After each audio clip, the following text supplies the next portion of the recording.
Ya jagat Dewa Bathara, ya jagat Pangestuwara. Patih Bayu Kenara. Sawise satata nggonmu ngadhep ning ngarsaning ingsun, ana ing negara Ngloji Tengara kene padha raharja sak pratamu Patih. Diweji sembahan kula. Tansah pinanganing kawidadan niring sambi kula sowanipun ing abdipun Bayu Kenara. Namung parenga kula ngaturaken sembah. Sumangga ing pangabekti kula kunjuk sandhap padha paduka. Gusti kula Sanata, Sinuhun Prabu Bilgedwelbeh sesembahan kula diweji. Ya tak tampa. Ora liwat pangestuku tampanana ya te, kula pun dinggo jimat pariping dayanana ing kasantosan. Paring pangestu paduka amawahana kabagyaning gesang kula. Sinuhun sembahan kula. Lan tatanan para wadyabala aja nganti ning padha saur manuk jeneng ingsun adya mbabarake wigatining pasewakan ana negara Ngloji Tengara kene apa to sababe dene aku nganakake pepanggihan mongko iki beda kelawan adat ingkang wis pendak-pendak aku nganakake pepanggihan ana ing Datulaya kuwi nek ora kleru dinane mesti Selasa Kliwon. Inggih. Nanging sabab apa dina iki aku nganti kelawan kowe kabeh supaya tinimbalan ana ing Datulaya kepareng paduka Gusti kula Sanata mengko aku bakal sak jarwa karo sira Patih Bayu Kenara ngene ya te nadyan ngibarate lagi sak iyup ing payung parandene nggonku dadi nalindra ing negara Ngloji Tengara akeh sing padha ngundhangake entuk negara Ngloji Tengara kuwi negara ingkang panjang punjung pasir pawukir Lojinawi gemah ripah karta tata raharja mriki apa ing ditandur ana ing negara Ngloji Tengara bakal tuwuh ngrembaka wekasan habiyet poe dadi srana sandhang panganing para kawula mekaten diweji ya pancen kaya ngene iki negara sing tak karepake nglek negara Ngloji Tengara kuwi apik-apike tanahe ditanduri pari utawa Ngloji Tengara kuwi apik-apike tak lemahe ditanduri bangsa tetanduran kaya ta tela lan sak piturute mula kawula sak negara Ngloji Tengara kene iki aja nganti nyirik marang dedaharan utawa panganan sing metu saka wulu-wulutu Ngloji Tengara inggih mekaten. Merga nek nganti para kawula iki padha ora seneng karo wulutu sing metu ana ing tanah Ngloji Tengara, terus mangane wae dadak tuku saka kono-kono, tegese dhuwit mau ora kok bali marang negara Ngloji Tengara. Ning dhuwite kawula mau metu saka laladan negara Ngloji Tengara, tegese nyugihke wong jaban rangkah, nyenengke wong jaban rangkah. Menapa ing sampun paduka dawuhaken menika saestu sedaya dipun tindakaken dening para kawula. Lah, kanthi cara mengkono negarane bakal apik. Negarane bakal sugih, negarane bakal tentrem. Merga padha ngrumangsani minangka jejer putra bumi, minangka jejer wong sing dilairake ana ing negara Ngloji Tengara. Kene iki bumi wutah gedhiye para kawula sak negara Ngloji Tengara. Mula kudu bombong, kudu marem. Minangka dadi piyayi Ngloji Tengara kudu seneng lan kudu bombong dahar sarta ngagem busana sing wulu-wetu saka negara Ngloji Tengara. Inggih. Ning kene iki tak wenehi kamardikan sapa wae sing kapercayane nadyan beda karo panjenengan ingsun, nadyan kapercayane beda karo kabeh kawula sak Ngloji Tengara, tak keparangke mapan ana ing papan kene. Merga negaraku iki kapercayan sing diwengku dening hukum kuwi ana 5. Iya. Dadi aja tok bedak-bedake. Menapa inggih kepara saestu bilih penembahan menika ingkang peparab Begawan Durna. Ah, gandhek bleguduk swalu kembel. Sumarante, hawela. Apa sing mbok ngendikake pancen bener sinuwun? Aku pendhita Saka Lima, Begawan Durna, ya Kumbayana. Pendhita ingkang kondhang kalokengrat jagat iki persaset kebrebeken marang ngumandangi asmaning Begawan Durna. Pendhita ingkang kondhang manyar-manyar ki ya aku. Oh, bener kok. Ingkang wingking menika kok kula inggih nate sumerep gambaripun menapa leres menika ingkang nami Patih Susuki. Sengguni. Oh, Nding Sengguni nuwun pangapunten Rekayana Patih. Iya, sinuwun mancen bener. Aku Patih Ngastina Ya kuwi Rekenapati Sengguni. Weh lah katuran karaharjan rawuhipun Rekenapati. Iya selamat tekaku sinuwun. Dipun sekecaken lenggahipun wis ora kurang kepenak nggonku prapta ing negara ing Ngloji Tengara. Lah kok malah Pendhita Durna nyuwun sewu Penemban Durna rawuh wonten ing negari Ngloji Tengara menika menapa wonten wigatos menapa dipun utus Nalindra Ngastina. Ah, iki ngene ya sinuwun. Praptaku ana ing negara Ngloji Tengara kuwi niliki marang negaramu, nitik marang prajamu. Butuhe kula kae sampeyan kudu ngestokke dawuh anak Prabu Duryudana, Prabu Belgedwelbeh kudu mudhun saka dampar. Perkara sapa sing boten trima? Oh, diajangi jembar. Diajangi jembar Dipati. Rupak wani, jembar wani, padangane wani, petengane apa meneh?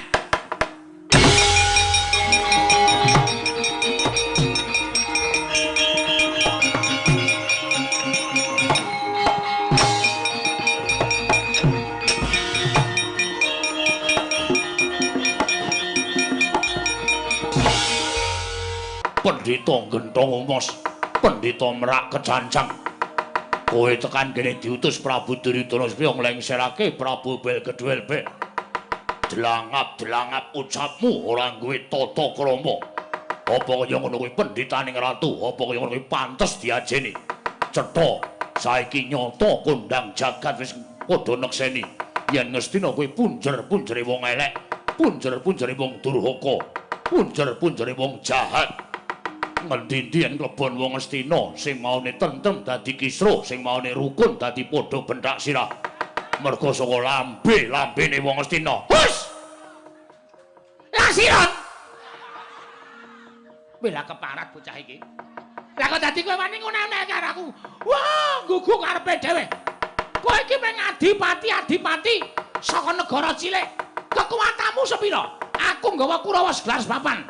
Yen kepengen ngranjap matimu bakal kelakon. Aku ora wedi tekaning pati. Aku ora wedi mati. Ora sandadak kowe perintah Kurawa. Aku nek wis entek batrene mati dhewe.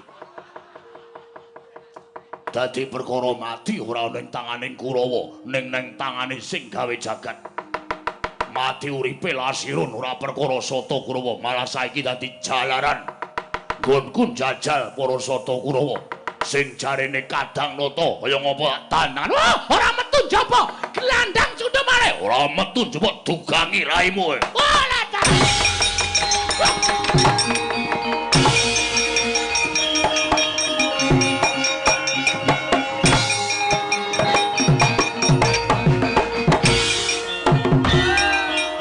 Wis ngono dhewe.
Dursasana lho wonten paring dawuh.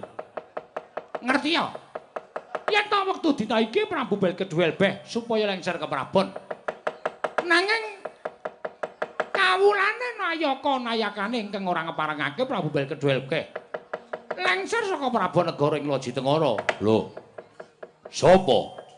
Sinten sing wantun gondeli dhateng Prabu Belgedwelbeh? Mesti wae nayaka nayakane. Kula Kang Sanga kuwi ya Dursasana ora usah wedi kangelan. Dina samengko kowe mangkata. Samapta ing gati sawegahing diri. Yen perlu nyawisake tumbak pedang ligan. Merga iki ora-ura mesti bakal dadi peperangan.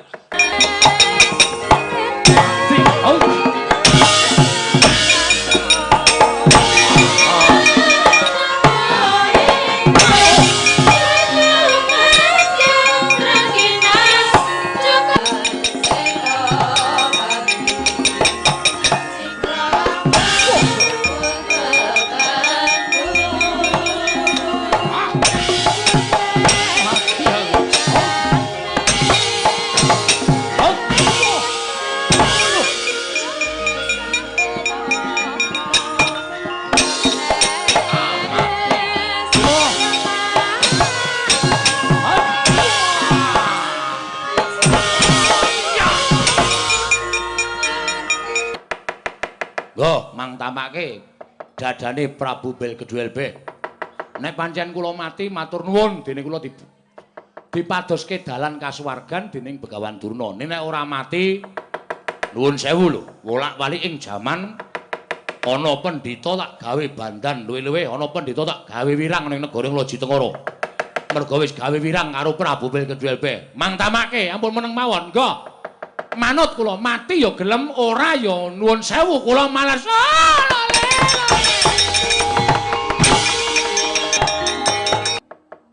Kriwikan wis digawe grojogan, maune Gojek wis digawe tenanan.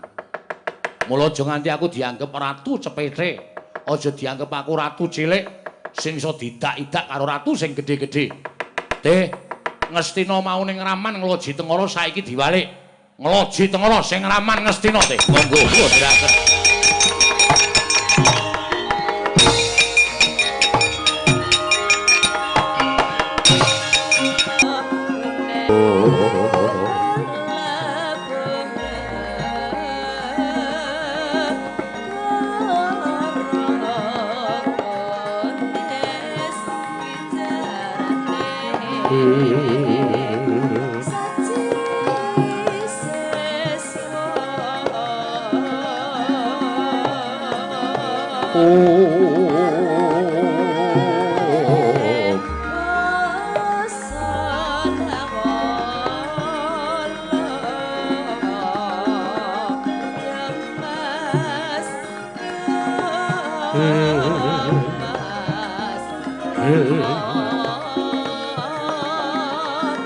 Inggih krana sampun sawetawis Pandhawa bebasan kuncatan kekiyatan wiwit nalika semanten pustaka Jamus miyang jimat kelima sada murca saking praja ing Amarta cinidra dening satunggiling wanita inggih menika pun Dewi Mustaka Weni ingga sepriki pustaka Jamus kelima sada dereng kepareng kundur wonten praja ing Amarta. Mongko sampun boten kirang-kirang anggen kula mbudidaya angupaya parandene gagar wigar tanantuk karya. Koko Prabu lajeng wonten pundi malih anggen kula badhe angulari wonten pundi dununging pustaka Jamus kelima sada Koko Prabu.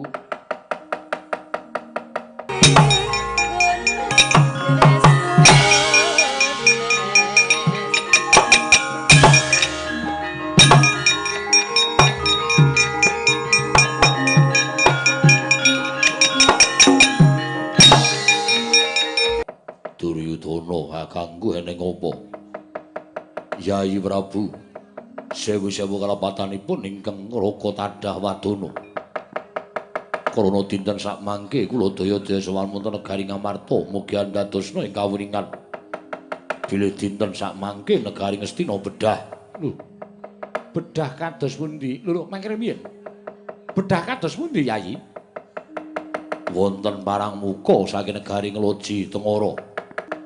Nadan ingkang ngraka ing Ngastina boten saged nrenggalangi kridhanipun Prabu Belgedwelbe. Mila tumunten kula nganthi paman plasa jenar supados sowan dhateng negari Ngamarta. Ingkang wigatosipun supados nyuwun senjata pitulung dhateng kadang-kadang kula para Pandhawa. Koko Prabu Ndarawati kula nyuwun senjata pitulung supados Ngastina wangsul wonten panguwasipun Duryudana. Koko Prabu Werkudara. Nggih. Aja nganti sadi wegah asung mambiyantu kelawan kadangmu Yai Prabu Duryudana. Semono uga Janaka Budhala papakna parang muka ing bedah negara ing Ngastina. Koko Prabu ngestaken dawuh. Ya, ngestake dawuh.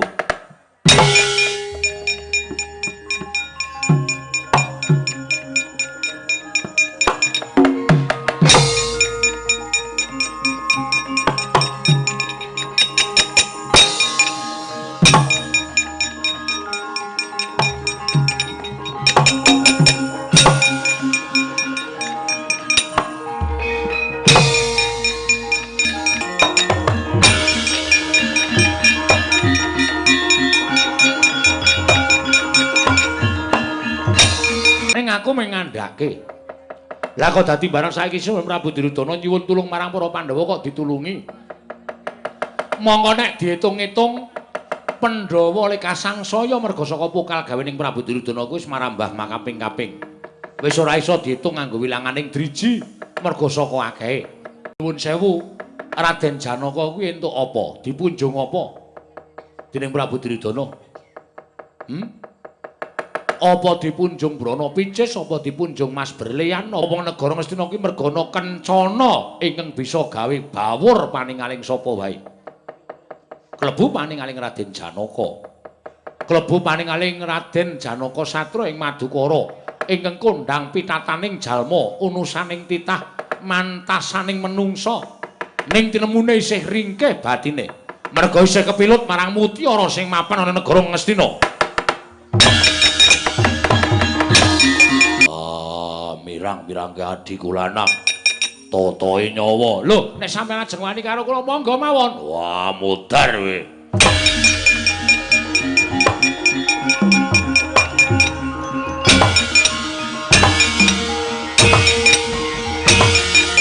Hop, wait. Ayo.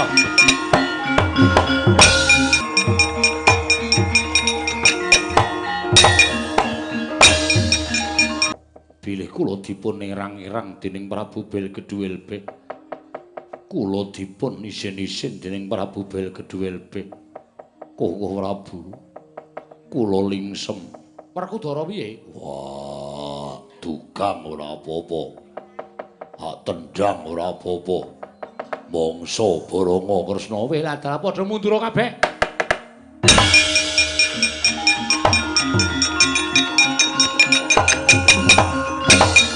Jagat Dewa Bathara ya jagat Pangestungkara. Iki to sing jeneng Prabu Belgeduwelbe. Ya, dasar para nyata iki sapa?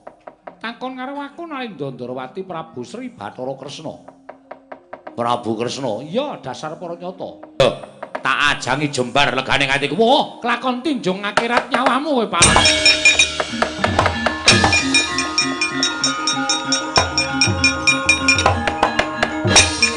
Mungsuhe sinten namine? Prabu Belgeduwelbe. Diorang ya? Ya.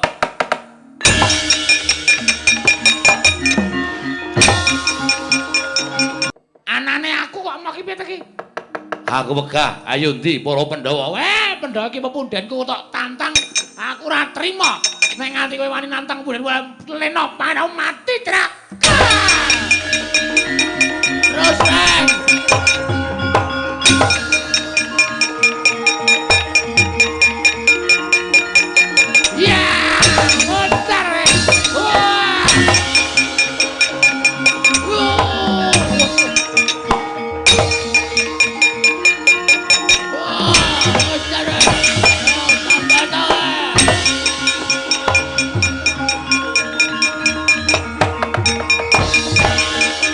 den gulung dening Kelurahan Logare Mewah Kelurahan Bagong. Ijal wujuding Prabu Belgeduwelbe. Nengge Kelurahan Petruk kantong bola ingkang mundi pustaka Jamus Miang Jimat kelima soto.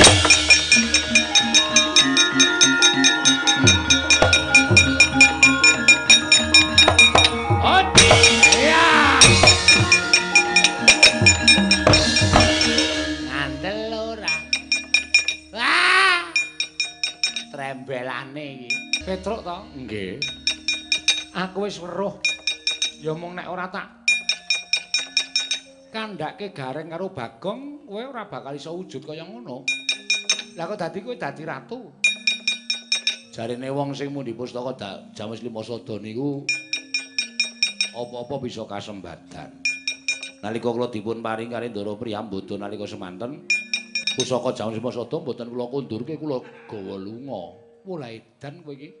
Mula kok pusaka murca pirang-pirang suwene nganti Yai Prabu Puntadewa bingung. Pusaka ndi? Niki napa? Go mrene? Nggih.